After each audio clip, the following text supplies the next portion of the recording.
Hi everyone, welcome back to another episode of Tech Basics.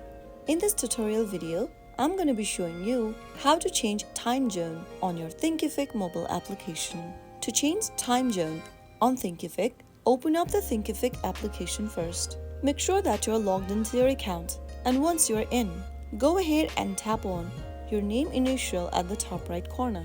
This will open up the profile page where you'll need to tap on My Information. Now in the expanded menu, click on Edit Profile.